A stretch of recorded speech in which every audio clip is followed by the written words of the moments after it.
정말 이런 말도 안 되는 되게 웃으실 수도 있는데 진돗개를 숭상하는 모시는 진돗개교 사건이라고 있었어요. 진돗개교. 네, 2014년에 이제 일어났던 일인데 2014년 8월 14일에 수상한 아동 실종 신고가 경찰에 접수가 돼요. 아들을 잃어버렸다라고 막 울어요. 어떤 엄마가 와서.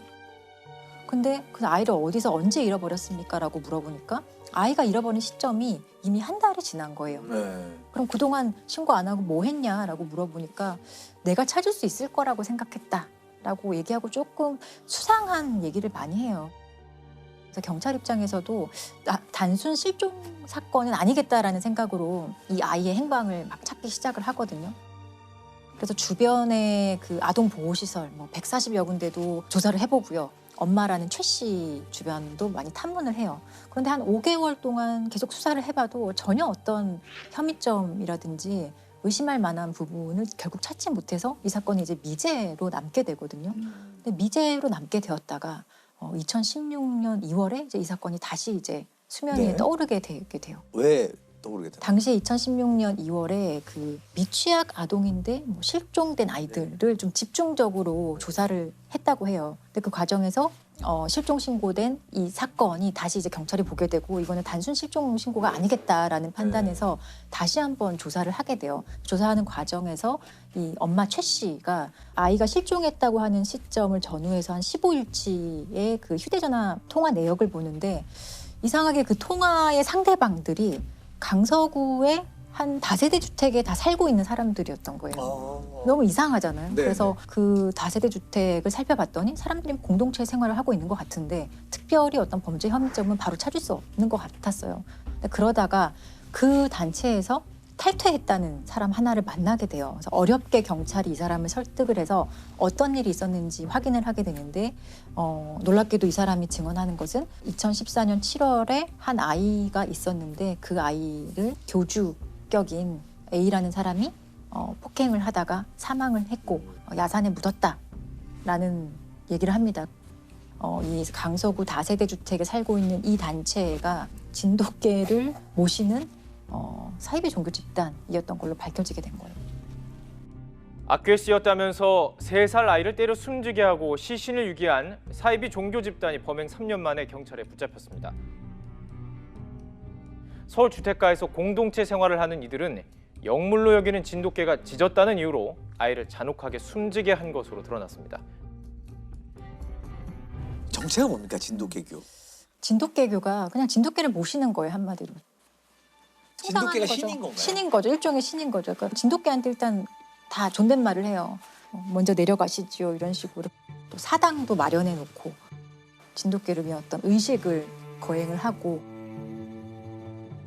그리고 이 신도별로 각각 진돗개를 모시는 어떤 역할이 있었던 거예요. 어떤 사람은 진돗개의 어떤 뭐 수건을 빨아주는 사람, 앉는 사람, 그리고 뭐 목욕시키는 사람 이런 식으로 각각의 역할 분담이 있었고 동네 주민들의 어떤 증언을 들어봐도 모시는 모습이 누가 봐도 사실 보였던 거예요. 일단 이상하다라고 느꼈지만 사실은 뭐 딱히 어떤 범죄 혐의점은 없었기 때문에 이상한 사람들 네, 정도만. 그 정도로만 생각을 했던 거였는데 이제 알고 보니 그 진돗개를 숭상하는 그 잘못된 믿음을 가진 집단에서 아이를 학대하면서 이제 사망을 하게 한 사건을 이제 경찰이 찾은 거죠.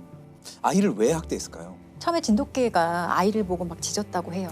아이는 뭐 한 3살 정도 되는 아이였는데 그때 이제 진돗개교의 교주 같은 사람이 진돗개가 이렇게 아이한테 짖는 거는 이 아이에게 어떤 귀신이 쓰여 있어서 그렇다.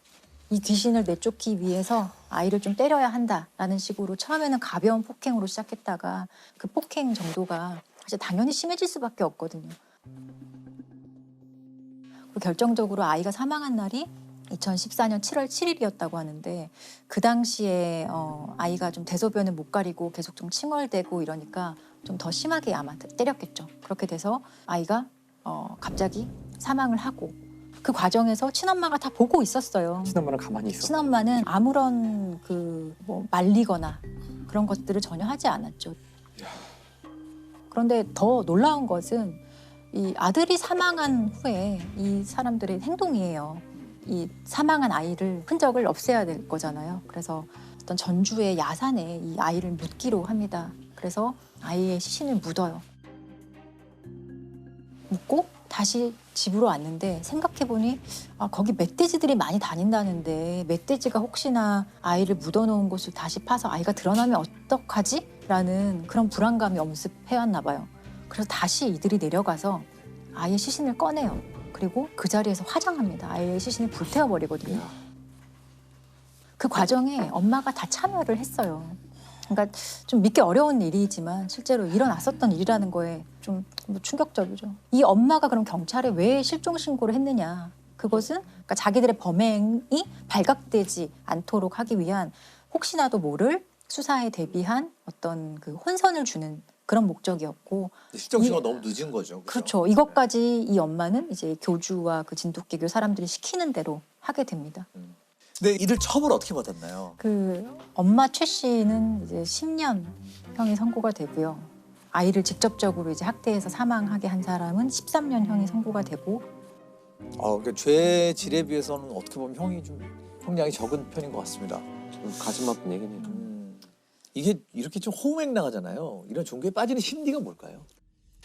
뭐 기본적으로 사실 사이비 종교에 빠지는 심리하고요. 사기 범죄에 속는 심리가 좀 유사한 메커니즘을 갖고 있어요.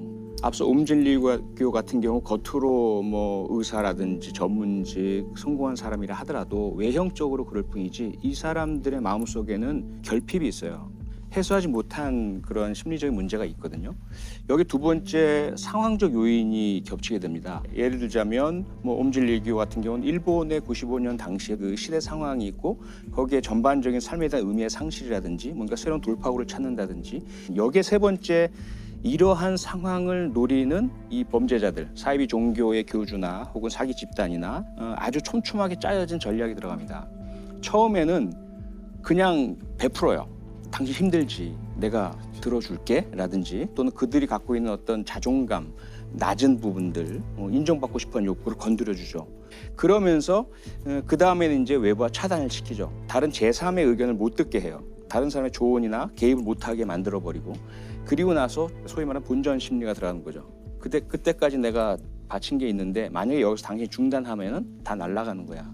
이 세 가지가 합쳐졌을 경우에 사실상 여기서 벗어나기가 쉽지가 않고요. 이 세 가지를 다 와해시켜야만 피를 막을 수가 있죠. 뭐 종교를 선택하는 것은 개인의 정말 어떤 신념이고 개인의 선택 문제이거든요. 네. 본인이 판단 능력이 미약해서건 환경적으로 취약해서건 이런 종교를 선택하고 본인이 그렇게 살겠다고 하면 본인이 책임져야 될 문제거든요. 근데 정말 여기서 이제 문제가 되는 거는 이런 진돗개교 사건처럼 자신의 의사와 상관없이 아이 같은 경우나 의사를 표현할 수 없는 사람들이 그게 세상의 전부인 것처럼 살다가 이렇게 억울하게 죽는 사건이 꽤 있다는 거죠. 사회적으로 이들에 대해서 다른 시각으로 바라봐 줄 필요가 있을 것 같아요. 그냥 그런 가족을 둔 부끄러운 사람이 아니라 이 사람들도 피해자들일 수 있다라는 생각이 좀 들었어요. 이번에 이제 아동 학대 사건을 좀 말씀드리겠는데요. 피고인 송 씨 3가지 혐의로 기소됐습니다. 자, 2003년 4월입니다. 이 송 씨, 여성입니다. 송 씨의 아버지가 교통사고를 내요. 합의 문제로 이제 합의금도 필요하고 하니까 가족 전체가 경제적으로 좀 힘들어집니다. 그래서 그때 이 가족들이 이런 생각을 해요. 점 한번 보자. 그런 생각을 할 수도 있죠. 네. 과학적으로 옳으냐 여부를 떠나서 그런 생각하는 거야 뭐 이상하진 않습니다. 네. 그걸 비난할 수는 없어요. 그런데 마침 이 송 씨의 친언니, 언니의 중학교 스승, 선생님이었던 진모 씨가 신내림을 받았어요. 그래서 교사를 그만두고 점 쳐주고 기도 대신해주고 이렇게 살고 있는 거를 알게 됐습니다. 그래서요, 이 진 씨에게 도움을 청했는데 그때부터 이 가족 전체가 이 진 씨에게 의존하게 됩니다. 진짜 문제야 이거 진짜. 이 진 씨 뭐라고 말했냐면 전생으로 인해서 너희 가족들 다 단명한다. 악업을 처리해야 되는데 그러려면 기도비가 필요하다. 기도 안 하면 더 큰 애군으로 너희들 다 고생한다. 나는 태양 그리고 달하고도 교신한다. 이런 허무맹랑한 이야기를. 그런데도 이 송씨 가족은 이걸 다 믿었습니다. 그래서요. 마음이 약해졌으니까. 네, 맞아요. 예, 이 진 씨가 방생 기도를 해야 되는데 이 가족들이, 송씨 가족이 빚내서 사서 바친 거예요. 그리고 전국 사찰 뭐 돌아다니면서 기도하는데 그 따라다니고 이미 정신적인 지배가 이루어졌어요. 자, 그런데 이 가족들이 서로 뭐 얘기도 해보고 또 이렇게 얼굴 마주보고 있으면은 이상한 낌새를 눈치챌 수도 있어요. 그렇죠? 네. 네. 그러다 보니까 이 진 씨는 가족들끼리 또 떼어놓습니다. 야, 너희 가족들끼리 서로 영적으로 안 좋은 영향을 준다. 서로 연락 주고받지 말아라. 이 가족은 또 그 말을 또 믿습니다. 그대로 해요. 연락을 안 해요. 지배 종속 관계 이루어진 거죠. 아니, 한 명도 아니고 여러 명이 한꺼번에 이렇게 되는 게 어떻게 가능한가? 아니, 세상에 별별 일 다 있지만 사실 저는 이게 가슴으로 이해는 잘 안 되거든요. 맞아. 심리학자들이 이런 얘기 많이 합니다. 세상에서 가장 분리시키고 갈등하게 만들기 쉬운 조직이 가족이라고. 왜 그러냐면요. 당신 가족들 이런 안 좋은 일 있었지. 가까운 사이니까 모든 일이 다 있거든요. 희노애락이. 예.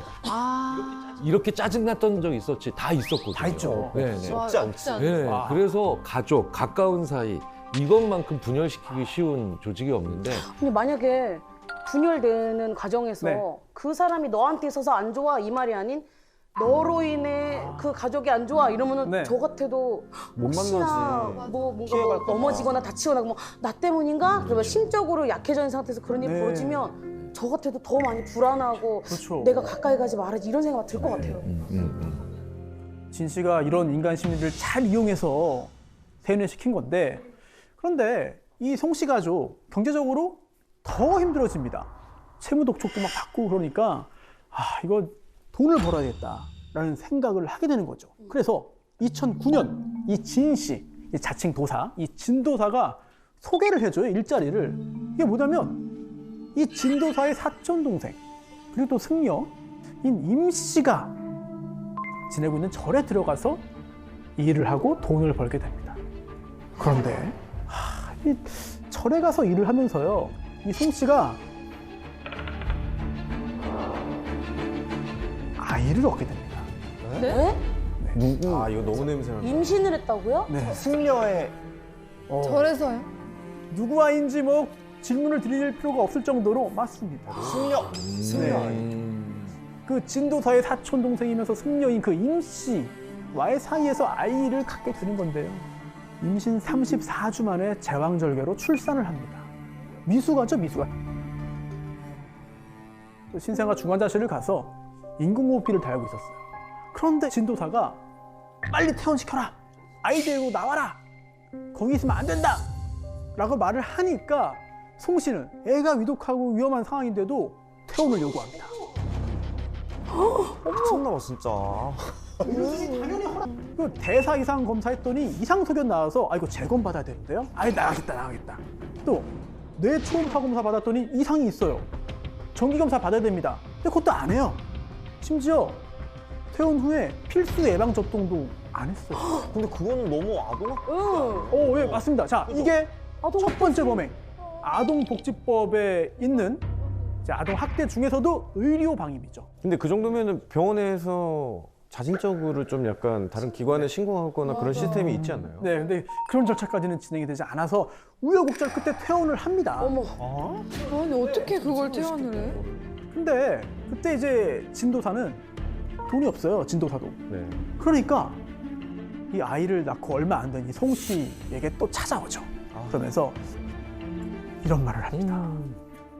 이 모든 애군이 너 그리고 너의 아기 때문이다. 어떤 특정한 의식을 행해야 한다 라고 말했는데요. 어떤 의식이었을까? 아이를 이용해서 어떻게 뭔가 범행을 저지르게 만들었을 거야. 예. 아니면 아이를 안고 이제 뭐 국어를 해라? 동냥하던 예. 소신공양. 그게 뭐예요? 그게 뭐예요? 몸을 태워서 뭐야? 업보, 업장을 사라지게 한다. 물론 몸에 불을 붙여가지고 그냥 태워버리면 사망하니까 그건 아니었고요. 향불 이거를 몸에다가 갖다 대는 거예요. 자, 물론 이게 그 정통 불교에는 연비 의식이 있죠. 정통 불교에는. 그런데 이게 팔에 아주 잠깐 이게 되는 게 끝이에요. 당연히 건강상의 위험이 생기지 않죠. 그런데 이 진도사는 뭐 정식 승려가 아니잖아요. 송 씨의 등에 됐다가 하고 한마디로 향불로 몸을 지진 거죠. 자, 시간이 지날수록 더 세집니다. 향 하나였는데 2개가 되고 점점 늘어나요. 등에서 시작했는데 어깨, 허벅지, 머리까지 합니다. 화상이 심해져서 일을 못해요. 그러니까 진도사가 이렇게 말합니다. 너 그냥 아예 우리 집으로 와라. 그래서 이 진도사가 자신의 가족들과 함께 살고 있는 그 집으로 들어오게 됩니다. 함께 살면서도 계속 이걸 해요. 계속 해요, 이거를. 그렇게 또 2달이 지납니다. 이게 2010년 8월인데요. 이때 이 진 씨가 송 씨에게 또 막 화를 냅니다. 내가 좌선을 했는데 안 좋은 게 보였다. 너 내가 기도하라고 절에 보냈는데 왜 애를 만들어 왔냐? 이러면서 화를 냅니다. 그러면서 야, 너한테 이거 연비해도 소용이 없으니까 이제 너의 애한테 하겠다. 미쳤나봐. 자, 이런 지시, 이런 이야기를 들은 엄마 송 씨. 정신 차려야죠. 마음으로는 안 했으면 하는데. 그렇죠. 동의를 했습니다. 미쳤나봐 진짜. 자, 제가 아이라고 하다가 이게 아이가 정확하지 않은 것 같아요. 그래서 아기라고 했는데 몇 살이었을까요, 그럼 이때? 이 아기가 생후 6개월. 6개월. 어떻게 울어? 애가 당연히 울죠. 근데 계속 귀 막고 벽 보면서 이제 모른 척 한 거예요. 이게 2번째 범죄입니다. 아동 학대 중에서도 신체에 대한 학대죠. 신체에 손상을 가했으니까. 다쳤으니까 치료해야 되잖아요. 당연히 방치했죠. 또 다른 이루 방임입니다. 그리고 안타깝게도 그 다음 날 이 아기는 사망한 채로 발견. 어떡해. 얼마나 했어. 사람이 죽었어요. 진도사가 진 씨가 발견한 겁니다. 경찰에 신고 당연히 안 했죠. 이거 은폐하라고 합니다. 엄마한테 말도 안 해요, 일단. 아기용품부터 다 이렇게 챙긴 다음에 사체 있잖아요. 이불에 싸서 비닐 쇼핑백에 넣어요. 그리고 그 아기 사체를 이제 그 엄마 송 씨에게 줍니다. 그리고 차를 타고 근처 야산으로 갑니다. 야산으로 가요. 그 다음에 아기용품 옆에 이제 아기 사체가 들어있는 비닐 쇼핑백을 놓고 신나를 뿌립니다. 어떡해 진짜. 한지로 된 탑다라니. 여기에 불을 붙여서 그 위에 올려놓고 마지막으로 송 씨가 이 진도사에게 받은 라이터를 던져서 사체를 태웁니다. 엄마가요? 네. 엄마가 이렇게 했다고요? 네. 자, 사체 손괴죄죠. 이게 3번째 범행입니다. 징역 몇 년 정도가 타당하다. 징역 몇 년이 마땅하다. 그 아이도 모자라서 완전 정말 아기잖아요. 아이의 의사 표현도 할 수 없는 그 아기를 그렇게 했다는 것 자체가, 그것도 엄마가. 하지만 지금 어떤 죄로 재판받는 것이냐? 살인이 아니에요. 그렇죠? 네. 3개 말씀드렸잖아요. 아동학대, 의료방임과 신체적인 손상, 그리고 사체 손괴입니다. 이미 죽은 상태에서. 그러니까 목숨을 끊는 과정은 없어서 그런 거예요. 네. 뭐 그런 게 다 있어요? 그 3가지로만 기소가 됐어요. 그 3가지로만. 판사의 판결은 검사가 기소한 거에 대해서만 유죄, 무죄, 이건 인정돼 인정 안 되면 할 수 있는 거거든요. 그래서 검사가 살인으로 기소 안 했는데 살인죄라고 할 수는 없는 겁니다. 네, 그건 배제하고 이 3가지로만 판단할 수 있는 거고요. 여기서 또 하나, 지금 이 재판은 진도사에 대한 재판은 아니에요. 이 엄마 송 씨에 대한 재판입니다. 이걸 생각하셔야 됩니다. 진도사인데. 진도사, 이 사건 벌어지고 그 다음 해에 죽었어요. 병으로. 명이 다해서요? 팔자대로? 그렇죠. 너무 억울하다. 재판 결과 징역 2년. 예? 2년이요? 2년이고요. 아동학대 치료 프로그램 80시간 이수 명령까지 나왔어요. 저는 정말 이해가 안 돼. 너무 가볍다? 이해가 안 돼. 제 애기들 볼 때 너네 의지로 태어난 게 아니고 엄마 아빠가 너희들이 보고 싶은 거야. 그래서 너희들이 세상에 온 거야. 그러면 거기 있어서 이제 걔의 역할은 끝난 거예요. 걔는 두 발로 걷기만 해도 칭찬받아야 하고 밥 먹어도 걔는 칭찬받아야 되고 똥만 잘 싸도 칭찬받는 애들이거든요. 근데 걔가 의지가 전혀 없단 말이죠. 그 엄마가 자기가 무슨 이상한 정신적으로 나약한 생각을 하던 간에 저는 그 형량 자체가 이해가 안 가는 거예요. 근데 대체. 이거를 심신미약 상태로 볼 수 있나요? 아니요, 심신미약은 이 재판에서 인정되진 않았어요. 그쵸. 네, 그런데도 징역 2년 나온 겁니다. 네. 징역 2년이 선고된 그 계산 방법을 좀 알아야 되겠죠? 네, 네네. 네. 재판에서 어떻게 형을 정하느냐? 이제 형법에는요, 각 죄마다 정해져 있는 그런 법정형이 있어요. 근데 피고인이 2개 이상의 범죄를 범해가지고 한꺼번에 재판을 받게 되면 어떻게 하느냐? 제일 무거운 형, 이거의 2분의 1까지만 가중을 해요. 이게 끝입니다. 이게 끝입니다. 예를 들어서 사기꾼이 도둑질도 했습니다. 사기죄, 절도죄죠. 같이 재판을 받아요. 네. 그러면 사기죄의 법정형은 10년 이하의 유기징역이고요. 절도죄는 6년 이하의 유기징역이거든요. 둘 중에 어떤 게 더 높습니까? 사기가 높죠. 네. 그럼 사기 10년 이하 징역이잖아요. 그럼 사기의 10의 2분의 1, 5. 그럼 15년 이하의 징역이 되는 거죠. 이런 식으로 계산을 합니다. 그 다음에 뭐 물론 다른 가중 요소, 감경 요소, 뭐 장량 감경 가능하고 이 처단형의 범위 중에서 선고형을 고르는 거죠.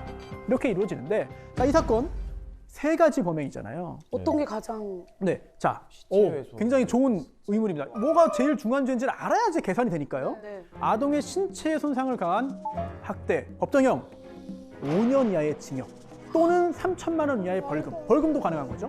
그리고 아까 말씀드린 의료적인 방임, 뭐 기본적인 보호, 양육, 치료 책임 안 하는 거잖아요. 이런 방임 역시 5년 이하의 징역 또는 3천만 원 이하의 벌금입니다. 사체 손괴 7년 이하의 징역이에요. 사체 손괴가 아동 학대보다 더 중한 범죄입니다.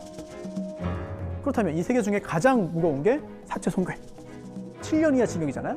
여기에 장기의 7의 2분의 1, 3.5 더해서 10년 6개월 이하의 징역에 처할 수 있습니다. 그런데 재판 결과 2년이 된 거죠. 심신미약은 인정이 안 됐지만 사실 진도사, 이 진도사의 사이비 종교관에 지배당한 상태였잖아요. 지시에 따라서 소극적으로, 수동적으로 협력했을 뿐입니다. 그리고 자기 아이잖아요. 자기 아이가 생후 6개월에 사망했습니다. 평생 엄마로서 죄책감을 안고 살 것이다. 이것도 형량을 낮추는 요소로 작용을 했습니다. 뉴스 보면 이런 거 나오잖아요. 아, 미국에서 누가 징역 500년형 받았다. 네.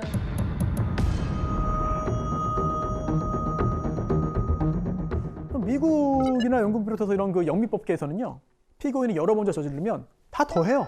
주마다 약간씩 차이는 있습니다만 대체로 징역형의 법정 상한을 두지 않는 경우가 많습니다.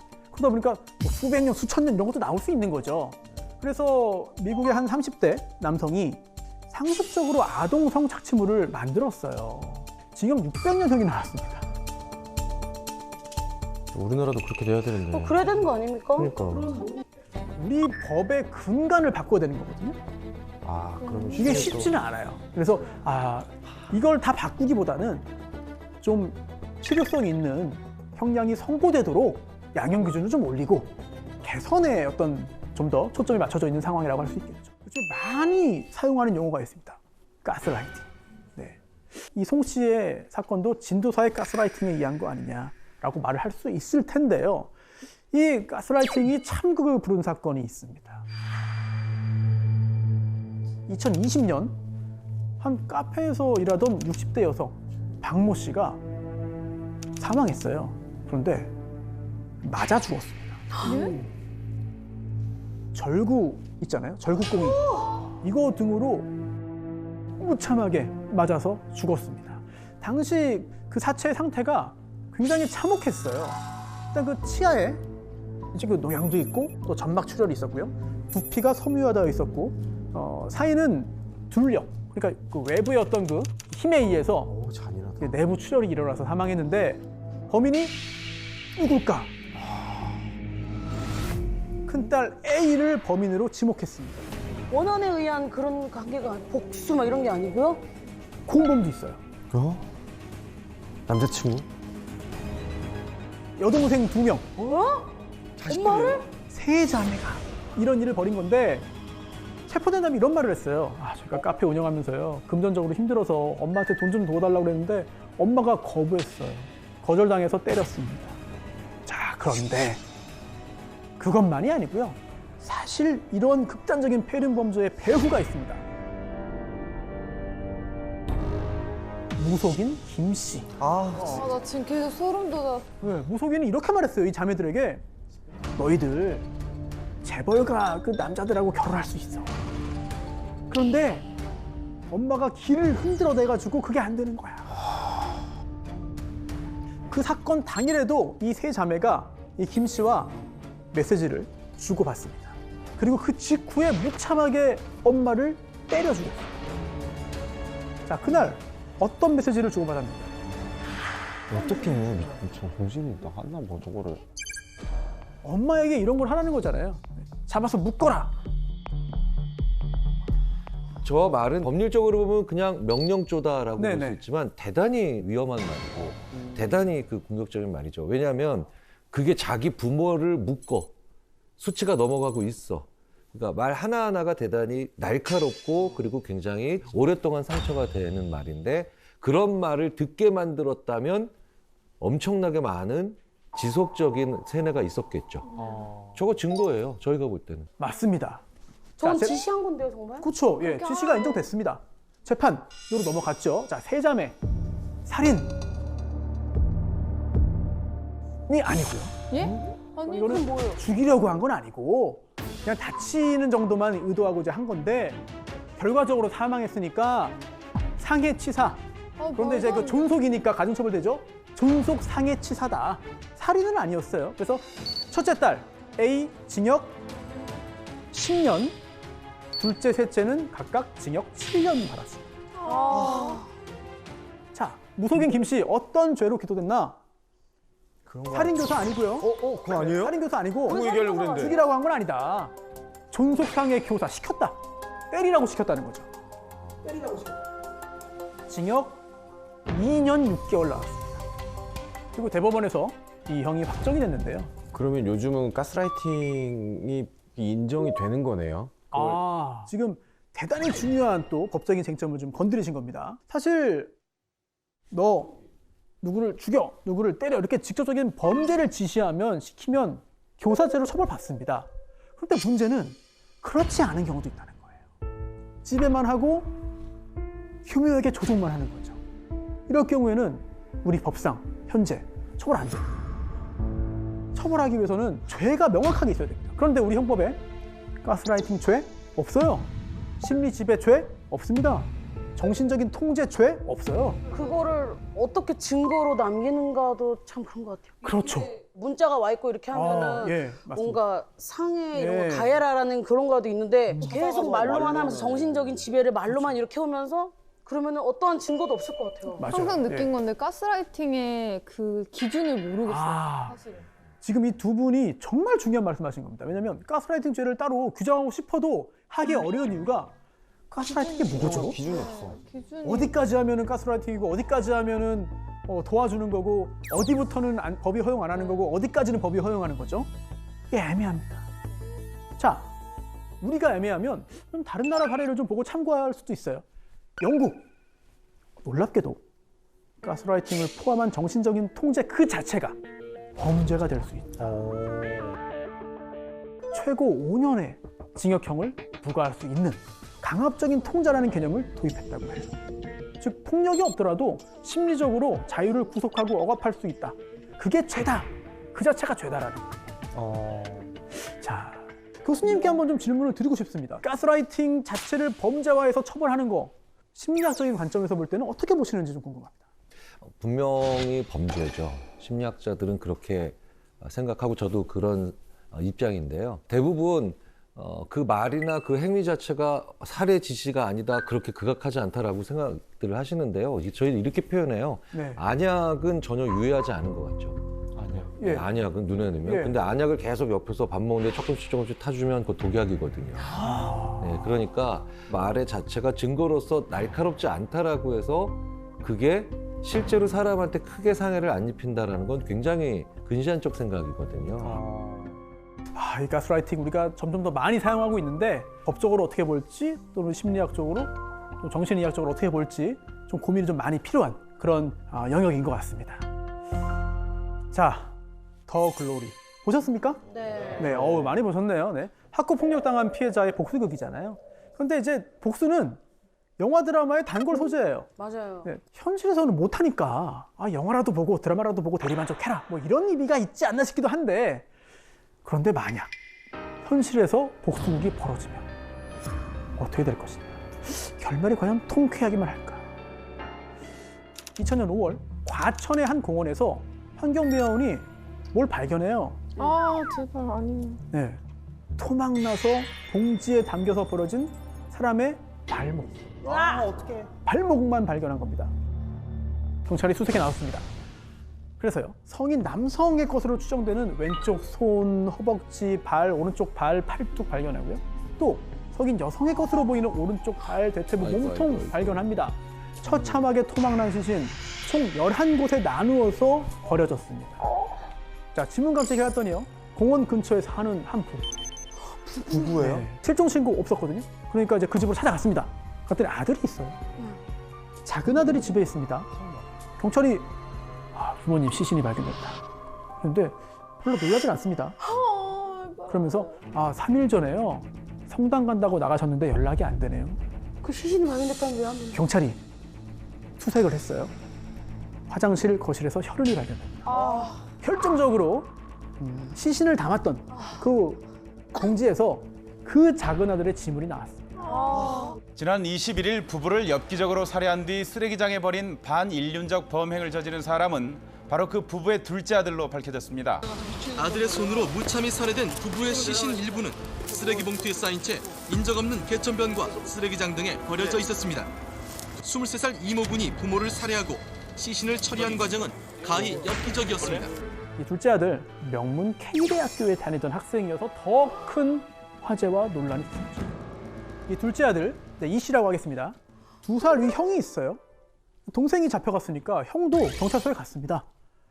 근데 경찰에 이런 말을 했어요. 그리고 그 한마디가 우리 사회를 굉장히 들끓게 만들었습니다.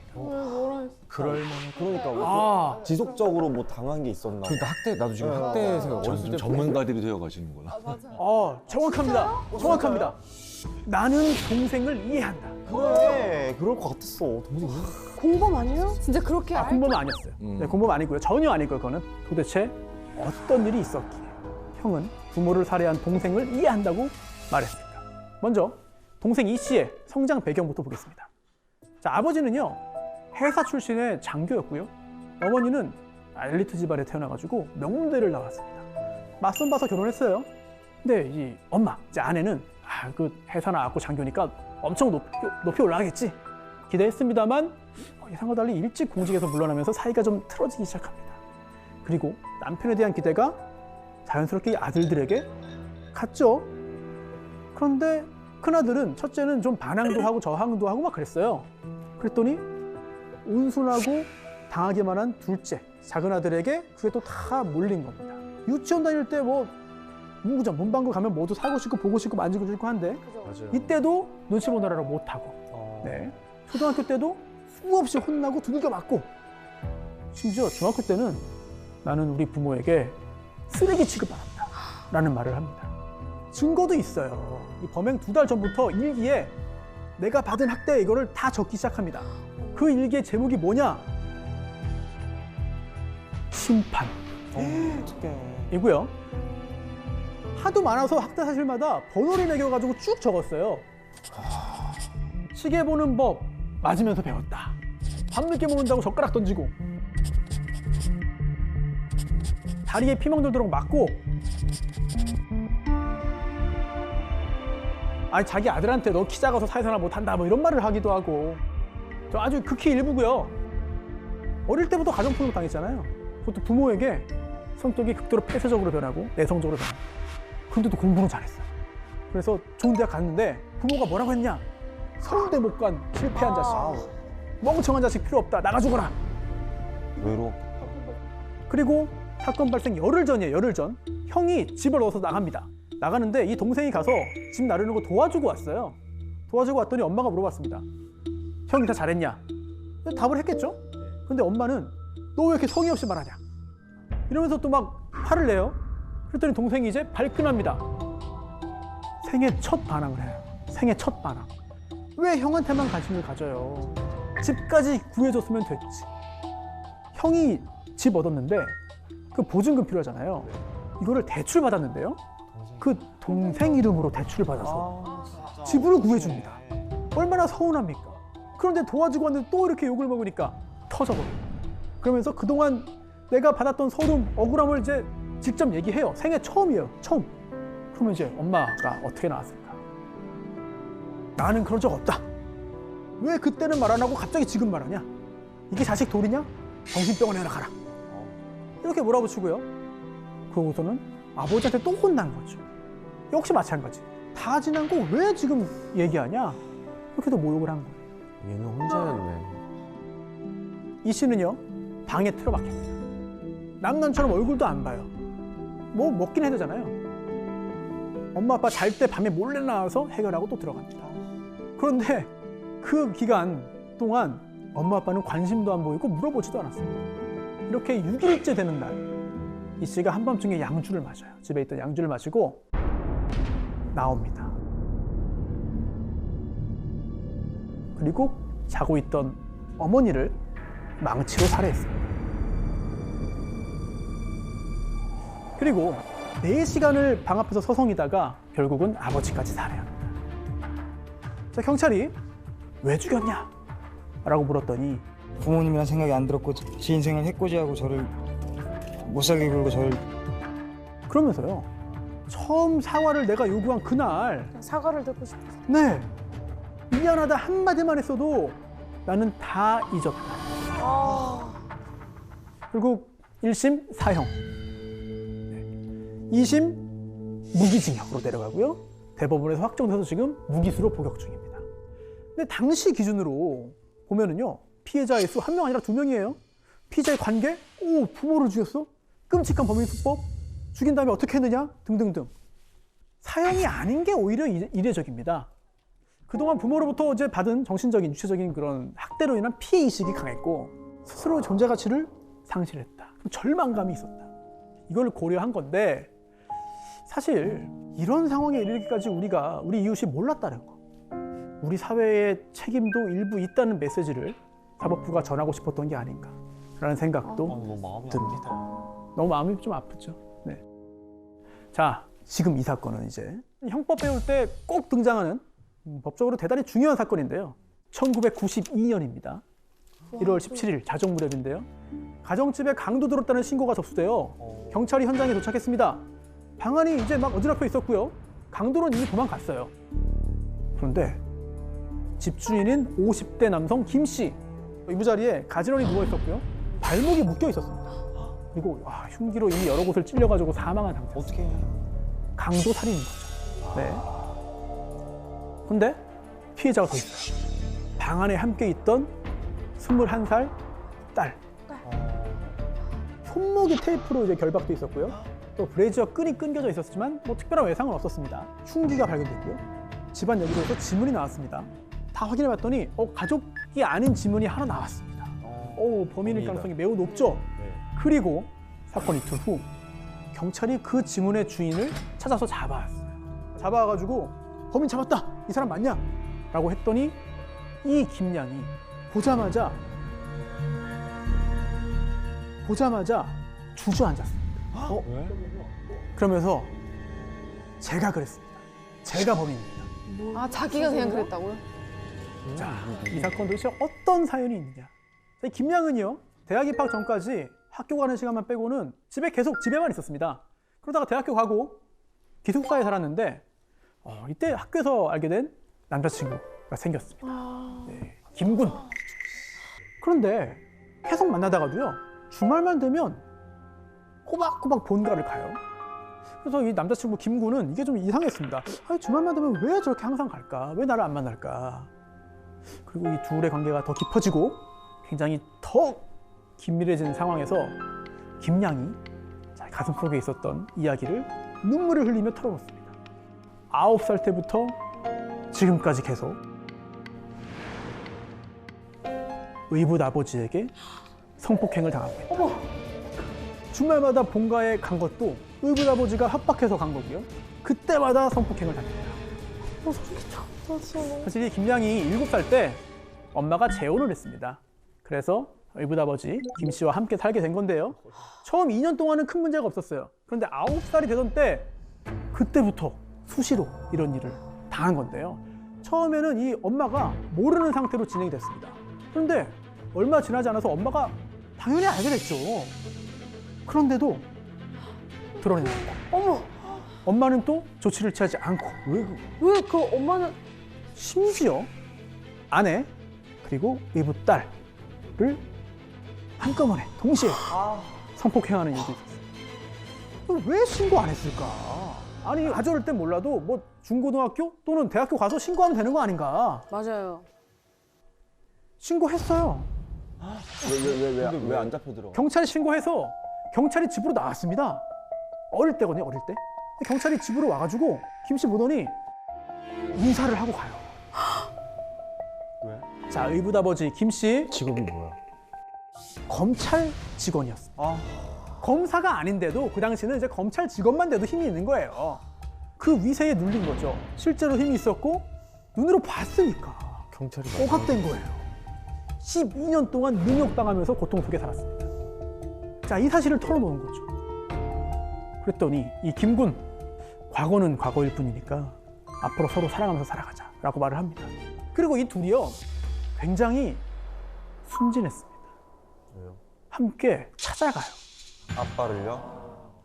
우리 진심으로 사랑한다. 교제를 허락해달라. 되겠습니까? 이런 사람한테. 허락할 리가 없죠. 김 씨는 의붓 딸을 그냥 성적인 놀이개로 삼았잖아요. 그거 이상이 아니잖아요. 그러면서 너네 헤어지지 않으면 다 죽여버린다. 아니면 너 교도소에 보내버린다. 이렇게 그냥 윽박지른 겁니다. 자, 이런 상황이에요. 여러분이 지금 이 김양과 김군의 상황이라면 어떻게 할 것인가? 김양은 제가 봤을 때 그 세월 동안에 어쨌든 너무 많은 가스라이팅을 당했기 네. 때문에 뭔가 상상하지도 않았을 것 같아요. 도망이라는 네. 것 자체를. 그래서 오히려 더 그냥 받아들이고 그냥 헤어지는 걸 택하지 않았을까. 그러니까 내 죄라고 생각을 했을 것 같아. 내가 잘못했고 막 나 이런 때문에야 식으로. 약간 이렇게. 자, 이 둘 강도로 위장해서 죽이자. 결심을 하고 계획을 세웁니다. 그날 됐어요. 역시 한 방에 있었죠. 그 상황에도 한국에서 계속 그랬던 겁니다. 미쳤나 봐. 그날도 그랬던 거고요. 그런 상황에서 이 김양은 현관문을 열어두고 기다렸어요. 김군이 들어옵니다. 김 씨가 덮고 있던 이불을 덮고 양팔을 눌러서 꼼짝 못하게 한 다음에 우리를 놓아달라. 마지막으로 요구하고 부탁합니다. 하지만 김 씨는 눌린 상태에서도 저항을 했습니다. 그러자 들고 있던 흉기로 살해하게 됩니다. 그다음에 전체 계획은 뭐냐? 강도로 위장하는 거잖아요. 하지만 그렇게까지 성공하지 못해요. 결국 김군이 잡혀왔고 김군을 만난 김양이 모든 일을 털어놓게 된 거죠. 자, 김보은, 김진관. 네, 우리 사회에 정말 어마어마한 큰 충격을 줬고 지금도 많은 사람들이 아는 바로 이 사건입니다. 언론에 이런 용어가 자주 나와요. 일가족 동반 자살.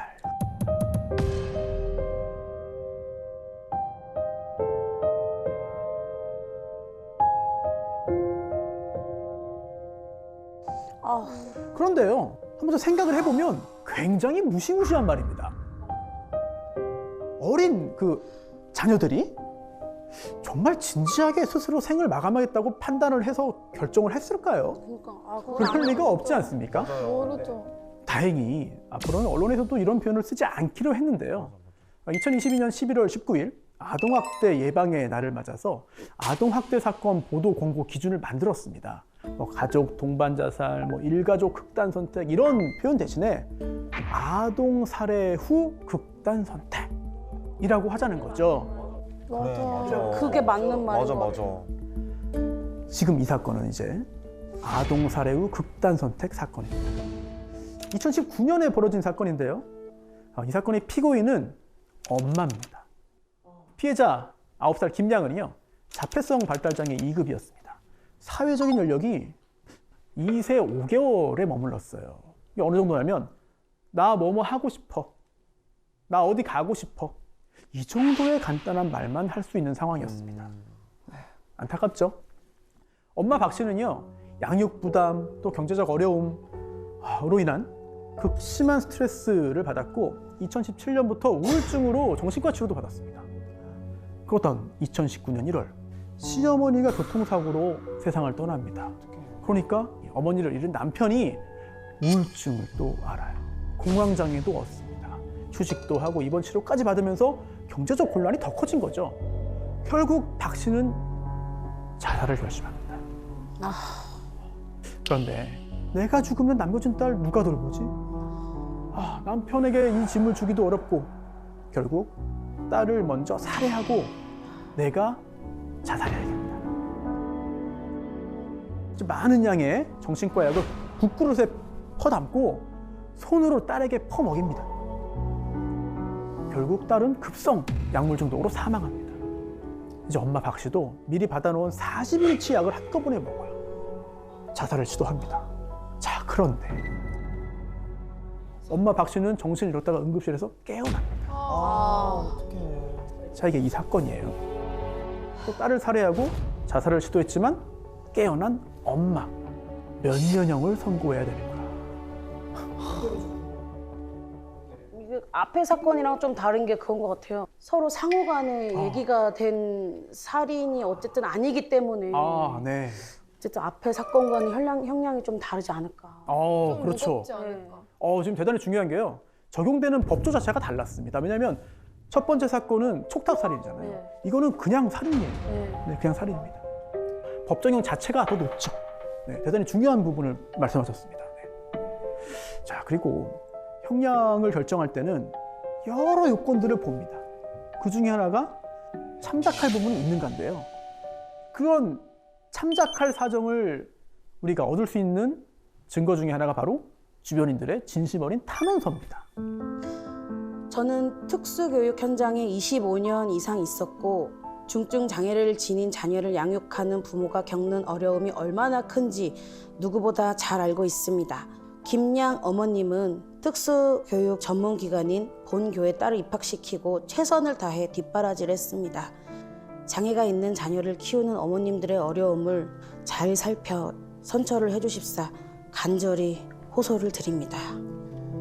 저는 김양의 치료를 맡아왔던 소아 청소년 정신과 의사입니다. 박 씨는 김양이 자폐증임을 알게 된 이후 엄마로서 할 수 있는 모든 일을 다 했습니다. 여러 치료 시설을 거쳤고 최선을 다해 병원 진료를 빠짐없이 받게 했고 자신의 모든 것을 김양의 치료와 훈련에 쏟아 부었습니다. 그러나 아이에 대한 엄마의 정성과 애정만으로 이런 아이를 키우는 건 너무 벅찹니다. 이게 현실입니다. 박 씨를 단죄하기 전에 담당 의사로서 이분이 처한 상황을 충분히 들여다봐 주실 것을 탄원합니다.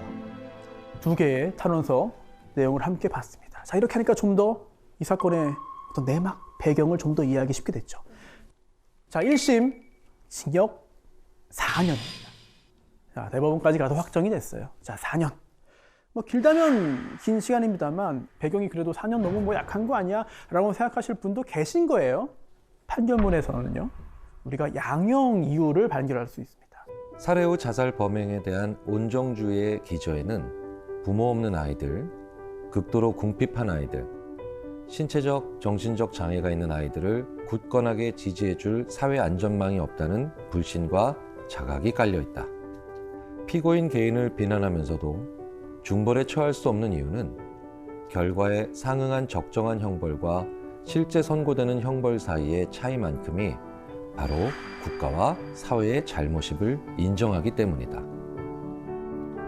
네, 좀 많은 생각거리를 주는 판결문입니다. 오늘 우리가 판결문을 통해서 확인한 어떤 사정들, 배경들, 사연들, 혹시 법원은 우리에게 판결문을 통해서 이런 말을 하고 있는 게 아닌가 싶은데요. 만약 장애 아동에 대한 복지가 충분한 사회였다면, 만약 아동학대, 아동성폭력 막을 수 있는 시스템이 있는 사회였다면 과연 그들이 살인죄를 저지르고 범죄자로 법정에 서는 일 있었을까? 2015년에도 참 안타까운 아동학대 사건이 있었죠. 인천에서 발생한 사건인데요. 한 슈퍼마켓 주인의 경찰 신고 전화로부터 이 사건이 이제 밝혀지게 됩니다. 이 슈퍼마켓에 아이가 한 명 들어오는데요. 슈퍼마켓 주인은 이 한눈에 보기 한 6살 정도라고 생각을 했어요. 그런데 실제로 이 아이는 놀랍게도 11살이었습니다. 도대체 어떻게 이런 상황이 되었느냐. 이 아이는 자기 아버지 친부, 그다음에 아버지 동거녀, 그리고 동거녀의 친구, 요렇게 이 세 어른에게서 지속적인 이제 학대를 받았던 것인데요. 거의 뭐 2년 넘는 기간 동안 이런 지속적인 학대를 받으면서 11살짜리 어린이가 4살 아이 평균 몸무게 정도에 해당될 정도로 너무나 영양실조에 걸려 있었고요. 그다음에 발견 이후에 의학적인 진단 치료 검사를 해보니까 늑골이 2개가 부러져 있었고 온몸에 심각한 멍이 든 이런 상태였습니다. 이 아버지는 게임에만 집에 있어 몰두하면서 자기가 생각했을 때 뭐 말을 안 듣는다든지 귀찮게 한다든지 이러면 주먹, 발로 마구 때리기도 했고요. 그다음에 이 행거, 옷 거는 거 있잖아요. 그 쇠파이프로도 막 때리기도 했습니다. 그리고 이 어린아이를 며칠간 밥을 안 주고 굶기기도 했고요. 그리고 손 노끈으로 막 묶고 결박을 한 채로 이 뒷 베란다, 창고 같은 거 이런 데 막 감금해 두기도 했었어요. 그러니까 이 어린아이가 너무 힘들고 괴롭고 고통스럽고 배가 고파가지고 묶여있던 노끈을 가까스로 풉니다. 그리고 이 높은 2층 베란다를 탈출을 해가지고 땅으로 내려와서 가까운 슈퍼마켓에 들어갔었던 거예요.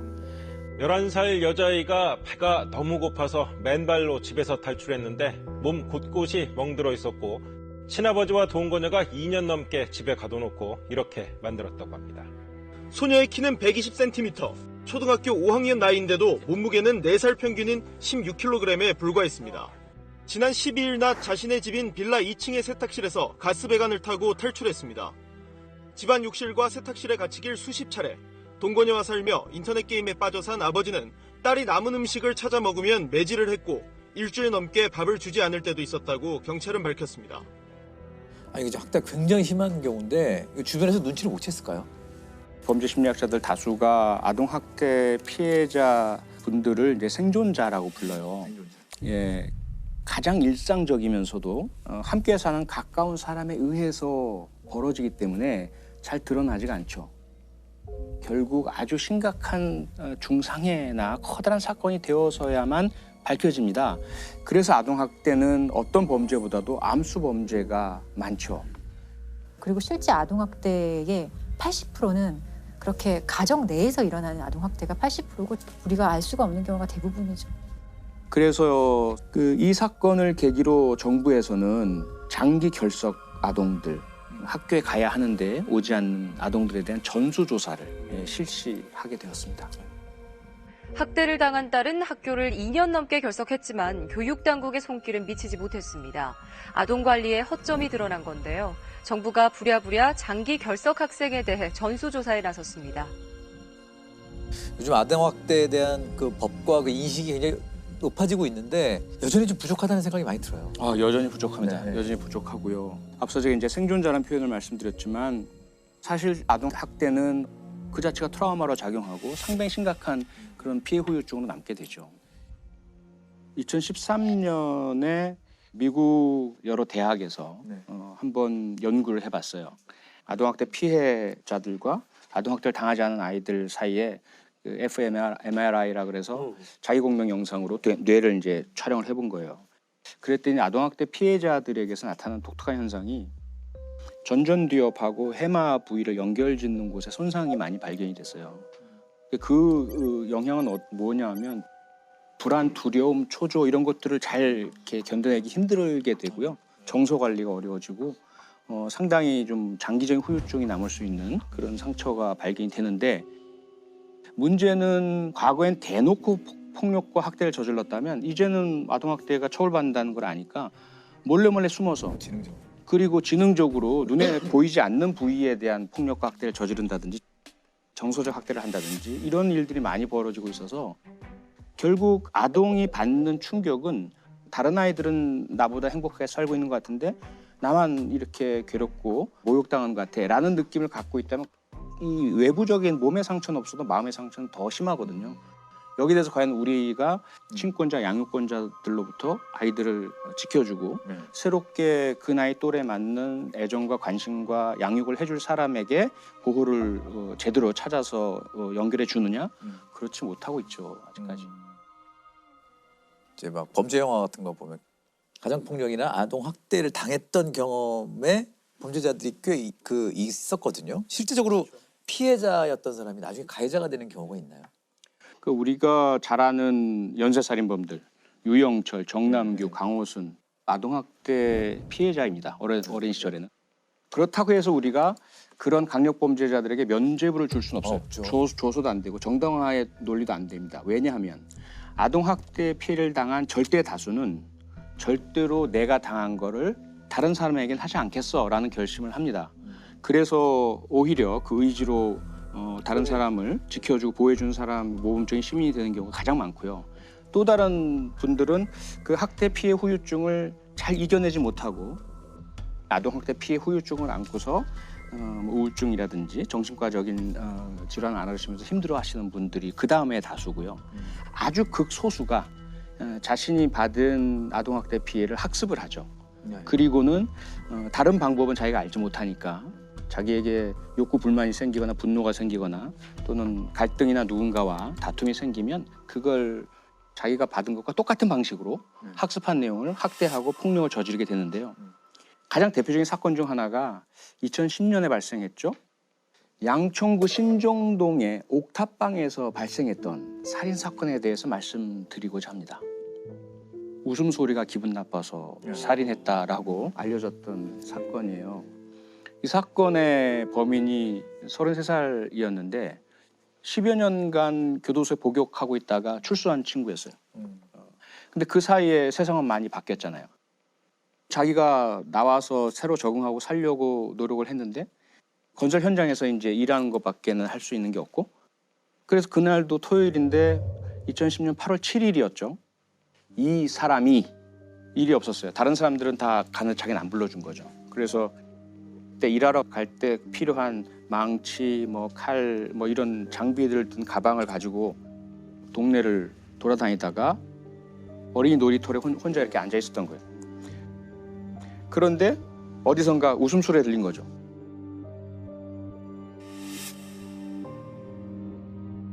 나는 이렇게 비참하고 미래도 희망도 없고 이렇게 절망적으로 앉아 있는데 너희들은 뭐가 이렇게 기쁘고 행복해? 라는 그런 이제 순간적인 생각이 들어서 소리 나는 곳을 찾아 들어갔더니 내 식구가 사는 옥탑방이었어요. 엄마가 아이들과 함께 TV를 보고 있었고 그 웃음소리는 TV에서 나온 소리였어요. 근데 이제 엄마가 깜짝 놀라잖아요. 낯선 사람이 이렇게 들어서니까. 그랬더니 가방 안에 있던 망치를 꺼내가지고 그냥 이렇게 머리를 가격을 한 거예요. 그런데 그때 아빠가 화장실에 계시다 나오고 또 그 장면을 보니까 가방에서 칼을 꺼내서 아버지를 또 찔렀어요. 결국은 아버지는 돌아가시고 어머니는 중상을 입고 중환자실에 오랫동안 그 치료를 받으시는데 그리고는 그냥 가버렸어요. 가정집에 침입해 이유 없이 가장을 살해한 신정동 살인사건의 범인이 잡혔습니다.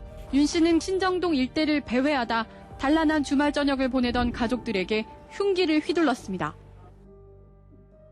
그러니까 경찰로서는 그 현장에 갔는데 미스터리인 거죠. 이게 도대체가 범행 동기가 불분명한 거예요. 부모님이 무슨 원한 관계가 있냐? 아무리 찾아봐도 원한 지금 사람도 없고 불만 가진 사람도 중에 아무도 없는 거예요.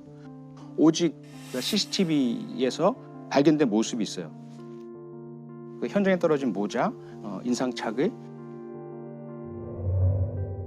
도대체가 풀리지 않는 미스테리로 30일 넘게 계속 현장 주변에서 탐문하고 그러다 이제 36일째 되는 날 갑자기 형사 한 분이 잠깐 그 차를 세운 거예요. 창밖에 그 CCTV에 찍힌 것과 똑같은 옷을 입은 똑같은 가방을 든 사람이 걸어가고 있는 거예요. 그래서 다짜고짜 가서 왜 그랬어? 라고 질문을 했더니 경찰서에 가서 말씀드릴게요.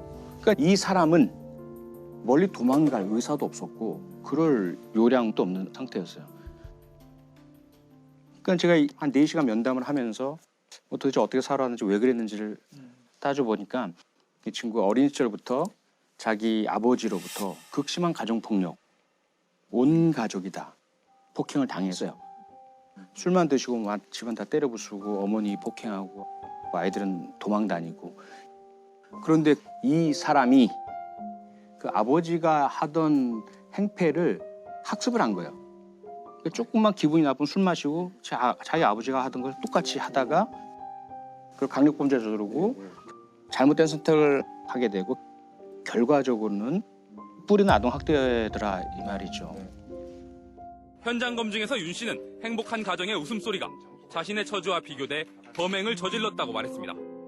나 자신은 이렇게 비참하게 살아가는데 다른 사람들의 행복하게 살아가는 모습이 너무나도 저와 비교돼가지고 순간적으로 그런. 경찰은 윤 씨에 대해 살인 혐의로 구속영장을 신청했습니다. 물론 전적으로 본인 책임입니다. 그렇습니다. 그렇다 하더라도 본인이 절대로 다른 사람을 해치지 않겠다는 기본적인 신념을 가지고 살아야 되지만 만약에 어린 시절에 아동학대 당하고 가정폭력의 피해자였을 때 사회가 제대로 개입해서 보호하고 교육하고 치료하고 그런 개입을 했었더라면 과연 이 무고한 피해자들이 생겼겠느냐라는 거죠. 그렇습니다. 예. 또 아동학대 사건입니다. 경남 창녕에서 온몸이 멍투성이가 돼 인천에서 아동학대로 의심되는 사망사건이 또 발생했습니다.